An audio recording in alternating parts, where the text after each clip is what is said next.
Murray became eligible to return from the physically unable to perform (PUP) list after missing the first 4 weeks of the season. Murray tore his ACL in Week 14 last year and hasn't quite hit 100% in his recovery. The Cardinals hit the reset button earlier this offseason with the arrival of general manager Monty Ossenfort and head coach Jonathan Gannon, both establishing a clear direction for the future that is still somewhat foggy when it comes to their quarterback. The reasoning behind moving on from Murray mostly rests within the chance to potentially land a generational quarterback in the 2024 NFL Draft, with USC's Caleb Williams or North Carolina's Drake May occupying most headlines. The Cardinals have shown plenty of players to the door and frankly have no investments from the prior regime. With significant draft capital at their disposal, Arizona could very well be in a spot to make a franchise-altering move.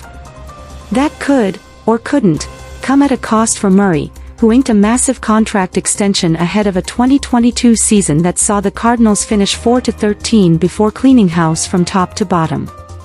The talent is obvious, yet with Murray returning from such a massive injury there's also obvious questions on what the former Heisman winner will look like.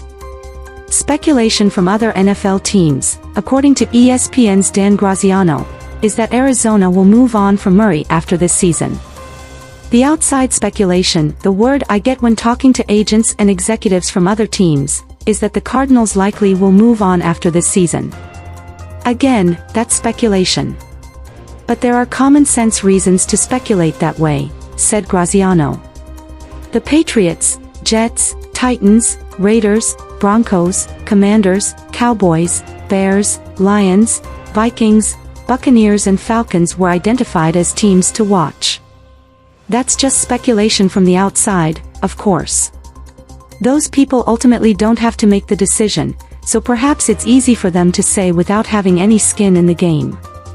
Graziano put his own 2 cents in and believes the Cardinals truly do not know what they'll do at this time. Based on my conversations with various sources about this situation, I do not believe the Cardinals have decided what they will do with Murray after this season.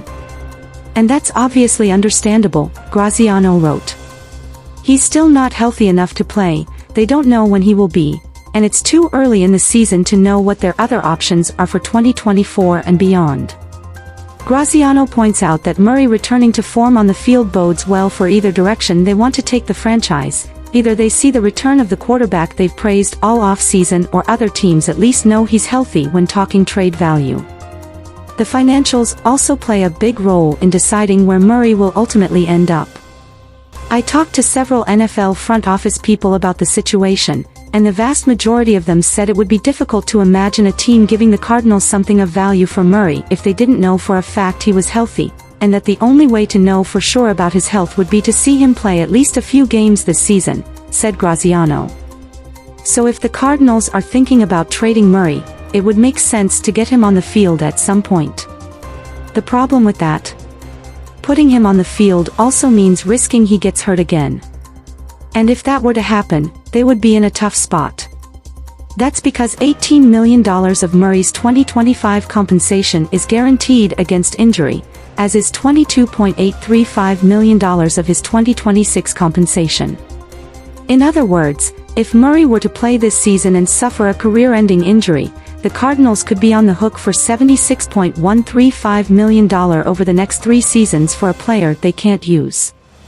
The Cardinals have 5 weeks to activate Murray from PUP and then will have a 21-day practice window after he's activated before they must either place him on the active roster or back on the list.